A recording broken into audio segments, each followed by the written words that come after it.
আমার বন্ধুগণ, ভালো করে বুঝেন, কথাটা মূল্যায়ন করার চেষ্টা করেন।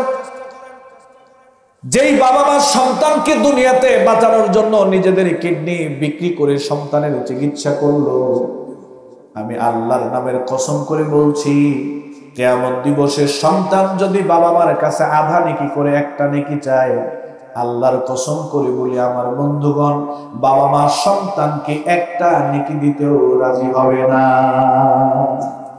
সন্তানের জন্য বাবা মা যতটা কষ্ট করে দুনিয়ার অন্য কোনো মানুষের জন্য অত কষ্ট করে না। ধরুন, কথার কথা বোঝানোর জন্য বলি, কিয়ামত দিবসে সন্তান যদি গিয়া মাকে বলে, মা 10 মাস 10 দিন গর্ভে ধরলা, কষ্ট করে প্রসব করলাম, 2 বছর পর্যন্ত দুধ পান করাইলাম, খেয়ে না খেয়ে আমাদেরকে বড় করলা, কিডনি বিক্রি করে আমার ট্রিটমেন্ট করলা, আমারে বাঁচানোর চেষ্টা করলা, তোমার এই সন্তান আজকে একটা নেকির কারণে জান্নাতে যেতে পারছে না, মা তোমার থেকে তুমি আমারে আধা নেকি দান করো, আমি জান্নাতে চলে যাই। সন্তান যদি মাকে বলে, বাবার কাছে গিয়ে যদি বলে, বাবা রোদ্রে খেত খামারে কাজ করে সন্তানকে বড় করলাম, বৃষ্টিতে ভিজে বড় করলাম, নিজে না খাইয়ে আমাদের খাওয়াইলা, কিডনি বিক্রি করে আমার ট্রিটমেন্ট করলা, আজকে তোমার সন্তান আধা নেকির কারণে জান্নাতে যেতে পারছে না, বাবা তোমার থেকে তুমি আমারে আধা নেকি দান করো।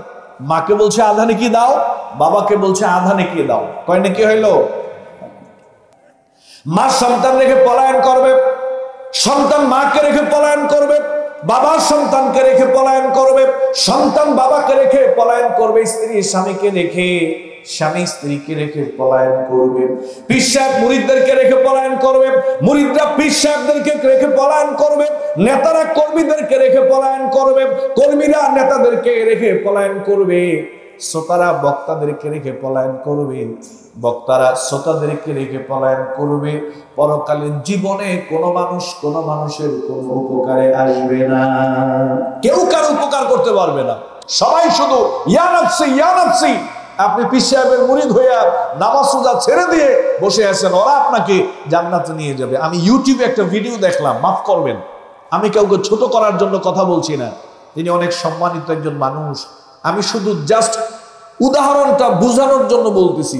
আমি ইউটিউব ফেসবুকে দেখলাম, বাংলাদেশের একজন বিশাল উঁচু মানের একজন পীর, ওনার লক্ষ লক্ষ মুরিদ রয়েছে, একটা আলোচনায় তিনি আলোচনা করতেছেন, হয়তো কোনো কারণে তিনি যথেষ্ট পরিমাণ বিরক্ত হয়েছেন, নাই তো এরকম আচরণ করার কথা না। উনি আলোচনা করছেন, একজন মুরব্বী এসে কানে কানে জানি কি বলতেছিল, তখন এই পীর সাহেব আলোচক আলেম ধাক্কা দিয়ে ওনাকে সরিয়ে দিয়েছেন। এটা ফেসবুকে ভাইরাল হয়েছে। এই যে সরিয়ে দিয়েছেন, এই সরানোর ধাক্কাটা একটু খুব বল প্রয়োগের মতো ছিল। আমি ওনাকে ছোট করার জন্য বলতেছি না, আমি শুধু অতটুকু বুঝাচ্ছি, কোন পীর সাহেব দুনিয়াতে যদি কোনো মুরিদকে এভাবে গলা ধাক্কা দিয়ে সরিয়ে দিতে পারে, বিচারের মাঠের অবস্থাটা কি হবে একবার চিন্তা করুন।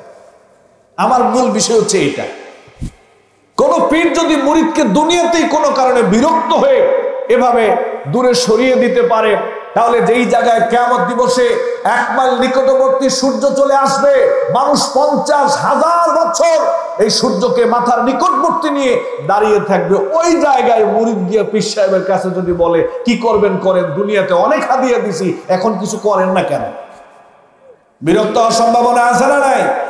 মুরা খাওয়ার সম্ভাবনা আছে না নাই?